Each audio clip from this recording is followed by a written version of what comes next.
BJP जो आदिवासी हितैषी होने का दावा करती है, उससे निश्चित तौर पर आदिवासी समाज में ज़बरदस्त आक्रोश और गुस्सा है, क्योंकि ये लोग बताते कुछ हो रहे हैं, बड़े बड़े प्रोग्राम करवाएंगे, पर सिर्फ प्रोग्राम तक सीमित है, पर इनकी मानसिकता हमेशा आदिवासियों के विपरीत रही है, आदिवासी विरोधी रही है। कि अगर कमलनाथ जी और कांग्रेस पार्टी आपको कहती है कि आप चुनाव लड़िए, तो आप किस विधानसभा को चुनेंगे? जो मध्य प्रदेश यूथ कांग्रेस में तमाम कार्यकर्ता हैं, तमाम पदाधिकारी हैं, तो कमलनाथ जी से, कांग्रेस पार्टी से कितनी टिकटें लेंगे आप यूथ कांग्रेस के लिए? आप पटवारी घोटाला सब देख लीजिए, उसमें किसका नाम आया? भाजपा के लोगों का नाम आ रहा है। तो आप कृषि विस्तारक अधिकारी का देख लीजिए घोटाला, किसमें नाम है? वी.डी. शर्मा जी का नाम आया है। आप संविदा शिक्षक व्यक्ति का नाम ले लीजिए, उसमें गोविंद राजपूत जी का नाम। तो लगातार इनके लोगों के नाम होने पर कार्रवाई क्या हो रही है? नमस्कार, आदाब, सत श्री अकाल। मृदुभाषी में आप सभी का स्वागत है। आज हमारे साथ जो मेहमान है वो बहुत ही खास है। आज हमारे साथ मध्य प्रदेश यूथ कांग्रेस के प्रदेश अध्यक्ष विक्रांत भुरिया जी मौजूद हैं। सबसे पहले तो विक्रांत जी आपका बहुत बहुत स्वागत। बहुत बहुत धन्यवाद। मेरा पहला सवाल, आप तो अच्छे खासे डॉक्टर थे, डॉक्टर हैं, सर्जन हैं, उसके बाद नेतागिरी में कैसे आपका आना हो गया?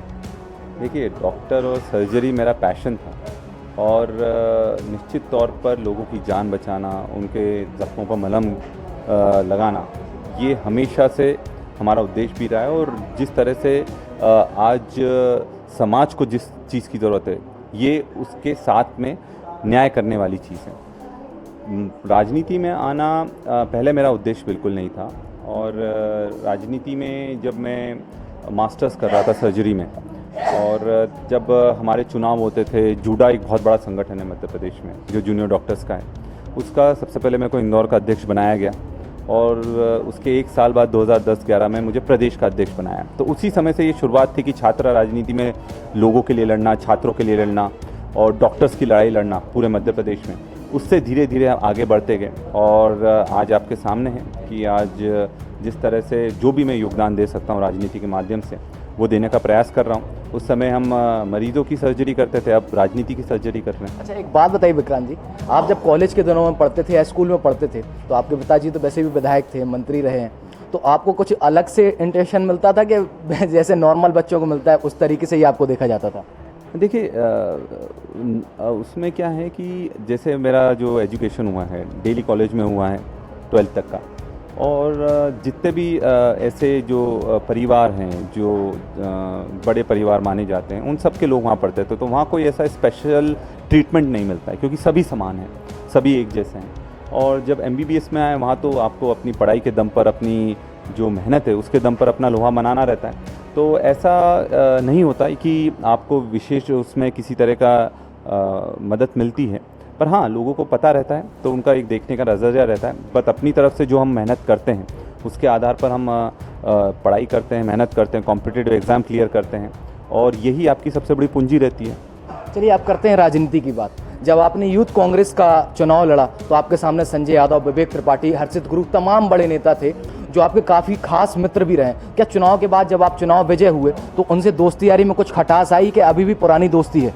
नहीं, निश्चित तौर पर देखिए, ये चुनाव जो रहते हैं, ये चुनाव का उद्देश्य ये है कि जो लोग अपनी काबिलियत दिखा नहीं पाते हैं, और ये दोनों तरफ से होता है, अगर कोई राजनीति के बाहर का व्यक्ति हो वो भी, और कोई अगर राजनीतिक परिवार से होता है तो उसके लिए भी एक चुनौती रहती है, क्योंकि उसको देखा जाता है कि इनके पिताजी ये हैं तो हम इनको क्यों मौका दें। तो पर जब चुनाव हो जाते हैं तो निश्चित तौर पर जैसे हम मित्र रहते हैं, हम बिल्कुल रहते हैं, और एक संगठन में जिस तरह से एक साथ एकजुट होकर काम करने की आवश्यकता वो करते हैं, क्योंकि संगठन एक किसी व्यक्ति से नहीं चल सकता है, उसमें आपको पूरी टीम लगती है, पूरे लोग लगते हैं, और अपनी एक जब तक मजबूत टीम नहीं हो तब तक आप प्रदेश का नेतृत्व नहीं कर पाएंगे। अच्छा, आप आदिवासी इलाके से आते हैं, झाबुआ में आप रहने वाले हैं। तकरीबन मध्य प्रदेश की अगर बात करें तो 230 विधानसभा में से तकरीबन 36 से 38 विधानसभाएं ऐसी हैं जो आदिवासियों के लिए हैं। उसमें से अगर 2018 की बात करें तो 2018 में 36-38 विधानसभाओं में से तकरीबन 26 से 28 सीटें कांग्रेस जीती थी। क्या 2023 के विधानसभा चुनावों में अगर आप देखेंगे तो कितनी सीटें आप मान के चल रहे हैं? अगर सीधी मामला हो, दतिया मामला हो, और तमाम जो आदिवासियों पर अत्याचार हो रहे हैं, अगर वो मामलों को देखते हुए कि आप क्या लेकर चलते हैं, कितनी विधानसभाएं आप 2023 की विधानसभा चुनावों में जीत पाएंगे? देखिए, मध्य प्रदेश में 22 से 23% आदिवासियों का है, और कुल मिलाकर 47 विधानसभाएं हैं जो आदिवासियों के लिए आरक्षित हैं। 103 विधानसभाएं ऐसी हैं जिसमें 25,000 से ज़्यादा आदिवासी उन विधानसभाओं में, भले वो आरक्षित नहीं है। पिछली बार हम लोग 32 विधानसभाएं जीते थे, उसके बाद होते होते आज 28 विधानसभाएं हमारे पास बची हैं। इस बार जिस तरह से बीजेपी का जो घिनौना चेहरा और जो बेनकाब हुई है बीजेपी, जो आदिवासी हितैषी होने का दावा करती है, उससे निश्चित तौर पर आदिवासी समाज में ज़बरदस्त आक्रोश और गुस्सा है, क्योंकि ये लोग बताते कुछ हो रहे हैं, बड़े बड़े प्रोग्राम करवाएंगे, पर सिर्फ प्रोग्राम तक सीमित है, पर इनकी मानसिकता हमेशा आदिवासियों के विपरीत रही है, आदिवासी विरोधी रही है। और ये देखने को मिल रहा है कि जितने भी अभी बड़े बड़े अपराध हुए हैं, पेशाब कांड हुआ है सीधी में, उसमें बीजेपी के विधायक प्रतिनिधि का नाम आता है, नेमावर कांड में विधायक के करीबी व्यक्ति का नाम आता है, नीमच कांड में विधायक का अपने जो भाजपा का सरपंच है उसका नाम आता है, सिवनी कांड है जिसमें 2 आदिवासियों को मार दिया जाता है पीट पीट कर, उसमें बजरंग दल के लोगों का नाम आता है। तो लगातार जितने भी आरोपी हैं वो भाजपा से ही क्यों आ रहे हैं? इसका सीधा कारण ये है कि बीजेपी आरोपियों को बचाने का काम करती है।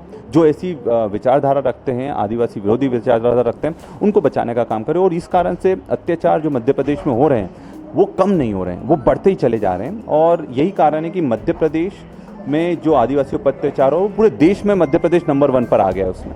तो अपने आप में बहुत दुखद स्थिति है। और भाजपा जिस तरह से हाथी के दांत और दिखाने के और खाने के अलग है, तो वैसे शिवराज जी के दिखाने के दांत अलग हैं और खाने के दांत अलग हैं। विक्रांत जी, एक बात बताइए कि अगर कमलनाथ जी और कांग्रेस पार्टी आपको कहती है कि आप चुनाव लड़िए, तो आप किस विधानसभा को चुनेंगे? क्या हम इस विधानसभा से चुनाव लड़ना चाहते हैं?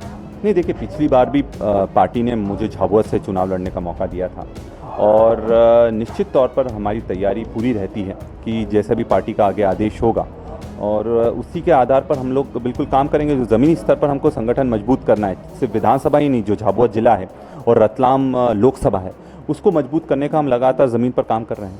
तो ये बताइए कि आप तो ठीक हैं, जो मध्य प्रदेश यूथ कांग्रेस में तमाम कार्यकर्ता हैं, तमाम पदाधिकारी हैं, तो कमलनाथ जी से, कांग्रेस पार्टी से कितनी टिकटें लेंगे आप यूथ कांग्रेस के लिए? देखिए, इस बार हम सबका एक ही उद्देश्य है, वो उद्देश्य है कि कांग्रेस को वापस सत्ता में लाना, क्योंकि ये जनता की आवाज़ है, जनता की इस बार बयार है कि बीजेपी को बाहर फेंकना है और कमलनाथ जी को मुख्यमंत्री बनाना है। और इसमें कोटा सिस्टम नहीं है। जो हमारे युवा साथी हैं, जो ज़मीन पर मजबूत हैं और जो विधायक का चुनाव लड़ने की स्थिति में हैं, उनके लिए निश्चित तौर पर हम कमलनाथ जी के सामने पूरी ताकत से अपनी बात रखेंगे और सर्वे में जो लोग सही पाए जाते हैं उनको टिकट दिलवाया जाएगा। अच्छा, भाजपा विकास पर्व यात्रा निकाल रही है, उस पर क्या कहना है, ये बताइए आप। मुझे तो समझ में आता है पर्व किस बात का है। जो आदिवासियों का शोषण है उस चीज़ का पर्व है, जो महंगाई चल रही है उसका पर्व है, जो लगातार अत्याचार महिलाओं पर बढ़ रहे हैं उसका पर्व है। ये भाजपा वाले बलात्कार के आरोपी बन रहे हैं और भाजपा के हर दिन का एक हेडलाइन आती है जिसमें भाजपा किसी ना किसी व्यक्ति का किसी कुकृत्य में या किसी तरह से शोषण में नाम नहीं होता है। तो किस चीज़ का पर्व मना रहे हैं? और विकास का पर्व इतने साल से क्या कर रहे थे? अगर विकास खुद ही मान रहे हैं कि विकास नहीं हुआ है और विकास की परिभाषा इनने पलट कर रख दी है, सिर्फ खुद के लोगों का विकास करा, क्योंकि भ्रष्टाचार जितने भी हो रहे हैं, आप पटवारी घोटाला सब देख लीजिए, उसमें किसका नाम आया? भाजपा के लोगों का नाम आ रहा है। आप कृषि विस्तारक अधिकारी का देख लीजिए घोटाला, किसका नाम है? वीडी शर्मा जी का नाम आया। आप संविदा शिक्षक व्यक्ति का नाम ले लीजिए, उसमें गोविंद राजपूत जी का नाम। तो लगातार इनके लोगों के नाम हो रहे हैं, पर कार्रवाई क्या हो रही है? तो पर्व, अगर इनको पर्व नहीं मनाना चाहिए, इनको तो पश्चाताप का एक बहुत बड़ा पर्व निकालना चाहिए और अगर हो तो यात्रा भी निकालना चाहिए। कितनी सीटें जीत रही है कांग्रेस 2023 के विधानसभा चुनावों में? देखिए, मैं पूरे मध्य प्रदेश में हर जगह जा रहा हूँ और जिस तरह से इस बार जन भावना है ज़बरदस्त कांग्रेस के पक्ष में और बीजेपी के विपरीत है, और वही देखकर मैं ये गारंटी से बोल सकता हूँ कि मध्य प्रदेश में कमलनाथ जी के नेतृत्व में हम 150 सीटें से ज़्यादा जीत कर आने वाले हैं और कांग्रेस की सरकार बनाएंगे। तो ये थे हमारे साथ मध्य प्रदेश यूथ कांग्रेस के प्रदेश अध्यक्ष विक्रांत भूरिया, जिनका कहना है कि 150 से ज़्यादा सीटें कांग्रेस इस बार जीतेगी। ये देखना काफ़ी दिलचस्प होगा कि आगामी विधानसभा चुनाव में क्या कांग्रेस 150 सीटें जीत पाती है या नहीं। कैमरा पर्सन उवेश के साथ जीशान अली, मृदुभाषी, भोपाल।